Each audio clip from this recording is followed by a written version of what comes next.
Lanjutan dari bab 12 kemarin, ketika Wira akhirnya berhasil mendapatkan uang sebanyak 600.000 gabak. Simpan uangnya. Wira sama sekali tidak melirik uang di dalam kotak itu. Dia langsung bangkit dan melambaikan tangannya. Transaksi kita sudah selesai. Aku pamit dulu, Pak Hendra. Danu menerima kotak itu, sedangkan Lestari dan Sony berjalan di belakangnya. Wira, tunggu dulu. Hendra langsung mengajarnya dan bertanya, kapan kamu bisa sediakan gula kristal ini lagi? Wira pun menjawab, itu sih tergantung keberuntunganku. Wira berkata sambil mengangkat alisnya. Gula kristal ini pada dasarnya memang langka. Pedagang dari wilayah barat harus melalui wilayah bangsa Agrel sebelum sampai di kerajaan Nuala. Sedangkan wilayah bangsa Agrel sangat berbahaya. Entah kapan mereka bisa bakal datang lagi. Mungkin 3 bulan kalau bisa. Mungkin juga setahun. Jadi aku nggak bisa pastikan waktunya. Hendra berkata dengan hormat. Kulihat kau sangat berwibawa. Kau pasti berasal dari keluarga besar kan? Apa kau itu anak keluarga Darmadi dari kota Nagari? Kota Nagari juga merupakan kota pusat pemerintahan, jaraknya sekitar 150 km dari tempat ini. Namun tidak ada keluarga besar yang bernama Darmadi di sana. Aku berasal dari kota pusat pemerintahan Jagabu. Wira melambaikan tangannya dengan kesal. Kalau Pak Hendra Engsel, batalkan aja transaksinya. Aku bisa bertransaksi kok dengan orang lain. Dan bisa menjualnya dengan harga 1 juta gabak ke orang lain. Kota pusat pemerintahan Jagabu adalah kota perbatasan kerajaan Nuala dengan wilayah bangsa Agrel. Kabupaten Oswal termasuk yurisdiksi kota pemerintahan Jagabu. Jika ada orang dari wilayah barat yang mau masuk ke wilayah kerajaan Nuala, pemberhentian mereka adalah kota pusat pemerintahan Jagabu. Hendra menanyakan semua pertanyaan itu untuk menguji Wira. Ini.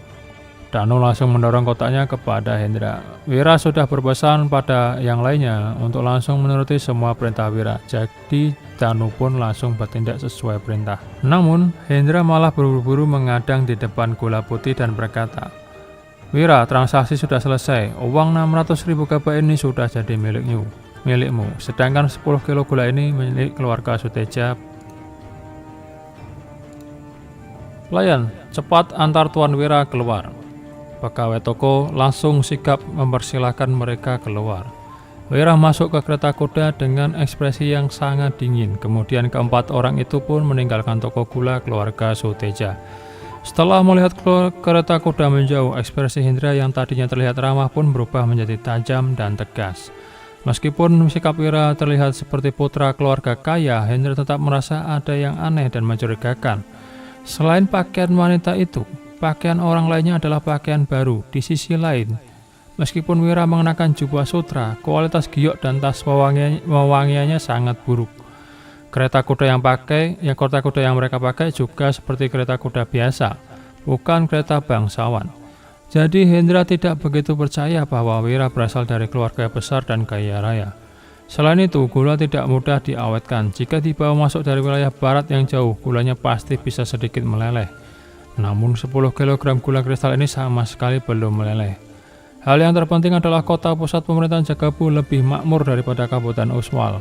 Lalu kenapa Wira tidak menjual gula kristal ini di sana, malah datang ke daerah kecil seperti ini? Keraguan-keraguan inilah yang sudah melekat di benak Hendra. Dia memberi perintah kepada pegawainya, lalu pegawainya pun langsung keluar. Sementara di dalam kereta, wah, emasnya banyak banget, gila. Lestari mengambil sebatang emas lalu menggigitnya. Kemudian dia pun berseru kegirangan. Kalau kita bisa menghasilkan 600.000 gabak setiap hari, 10 hari kita udah 6 juta gabak, sebulan 18 juta gabak, setahun itu sudah 260 juta gabak, dan dalam 10 tahun kita sudah bisa mengumpulkan miliaran gabak. Kak Wira, kamu sudah mau kaya raya nih. Wira menggeleng. Dasar mata duitan. Untuk sementara gula putih sudah nggak bisa dijual ke Kabupaten Oswal. Lestari pun bertanya dengan terkejut. Loh, kenapa? Wira menjawab, tadi Hendra nggak berhenti mengujiku. Aku rasa dia punya maksud lain. Lestari pun langsung tercengang. Kenapa aku nggak merasa gitu ya?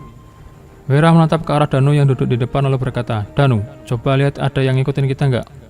Lestari langsung cemberut. Kak Wira, transaksi kita sudah selesai. Untuk apa Pak Hendra suruh orang ikuti kita? Begitu Lestari selesai bicara, Danu pun menjawab, Kak Wira, benar, ada orang yang mengikuti kita. Itu adalah pegawai toko dari Pak Hendra.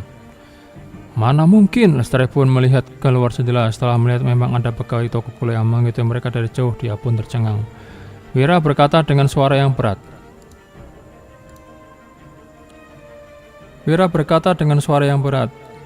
Ini karena aku berlagak jadi putra keluarga besar dan kaya raya. Lalu Lestari pun bertanya dengan bingung. Gimana kalau kamu jual gula putih ini dengan status penduduk desa? Wira pun menjawab. Mungkin mereka bakal langsung menangkapku, lalu menginterogasiku dan menjagaku soal dari mana cara memurnikan gula putih ini. Semua orang mengira bahwa orang yang melewati dimensi kesamaan kuno bisa menguasai dunia karena mempunyai keterampilan. Nyatanya, orang yang berkemampuan tinggi yang tidak mengerti kondisi pada zaman itu hanya akan dikendalikan oleh orang lain. Mereka dianggap sebagai pencetak uang yang bisa dimanfaatkan dengan mudah. Nggak mungkin deh, Lestari berkata dengan ragu.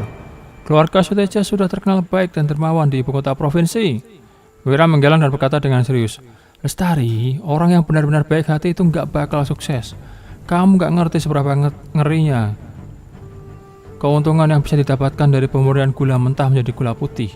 Kalau keluarga Suteja mengetahui teknik ini, mereka pasti menjadi salah satu keluarga paling kaya di dunia. Mana mungkin Hendra melewatkan kesempatan emas seperti ini dengan dapat keuntungan sebesar ini.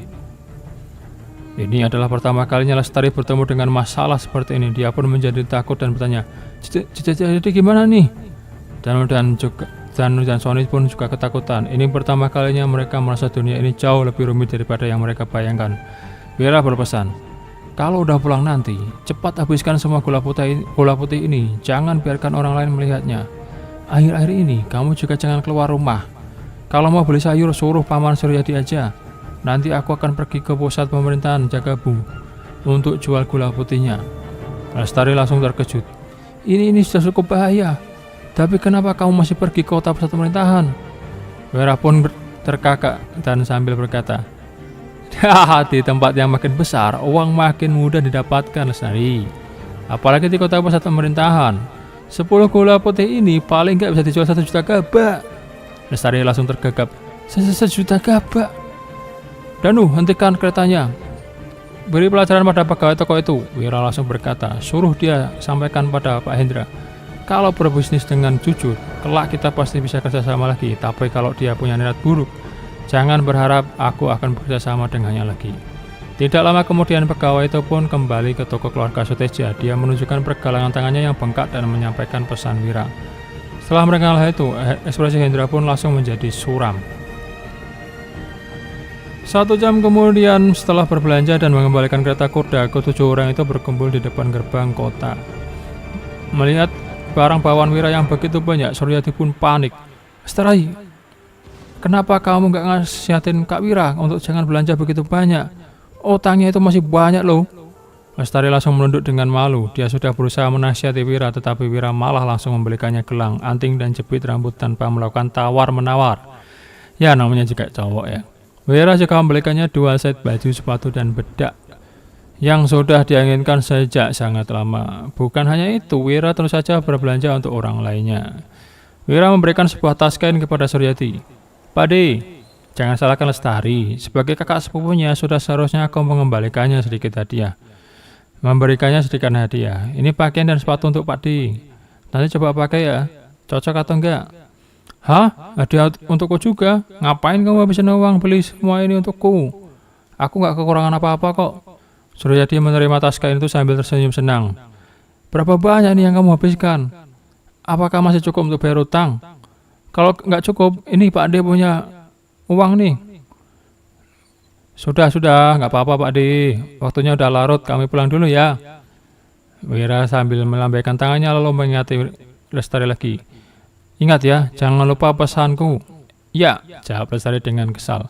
Sepanjang perjalanan tadi, Wira sudah mengingatkannya berkali-kali untuk tidak membocorkannya membuatkan gula putih. Wira juga menyuruhnya untuk menyimpan gula itu dengan baik dan menghabiskannya secepat mungkin. Setelah berpamitan, Wira dan yang lainnya pun pulang. Suryadi menatap kepergian mereka lalu bertanya pada Lestari setelah mereka sudah jauh. Memangnya berapa sih penjualan hasil gula putih Wira? Kenapa dia bisa begitu banyak membeli barang? Lestari menjawab, 6. 60.000 gabak. Sebelum Lestari sempat menyelesaikan kata-katanya, Suryadi sudah memotong. Kalau gitu sih yang tersisa setelah bayar utang juga cuma 20.000 gabak ya. Kenapa kamu gak nasihati dia supaya gak sembarangan belanja? Lestari melihat dengan hati-hati apakah ada yang melihatnya dan berbisik kepadanya. Ayah, bukan 60.000 gabak, tapi 600.000 gabak. Apa? 600.000 gabak? Astaga, mana mungkin? Ujar Suryadi dengan terbata-bata. Lestari lanjut berkata, Ayah, ku kasih tahu deh, Kak Wiraja aku sandiwara lu. Setelah mendengar cerita Lestari, Suryadi pun mengerutkan keringnya. Kenapa pakaian dan kain ini berat banget? Begitu melihat ke dalam ternyata ada sebatang emas dan 2 perak yang terselip di dalam pakaiannya. Lestari pun sangat terkejut. Tadi mereka semua belanja bersama, namun Lestari tidak tahu kapan Wira memasukkan uang itu ke dalam tas kain ini. Suryadi juga sangat terkejut lalu berkata dengan berlinang air mata, Kakak, lihat anakmu. Wira sudah besar, dia sudah bisa menyayangi orang lain. Sayang sekali kau sudah meninggal. Kalau enggak kau pasti bisa bahagia melihat anakmu.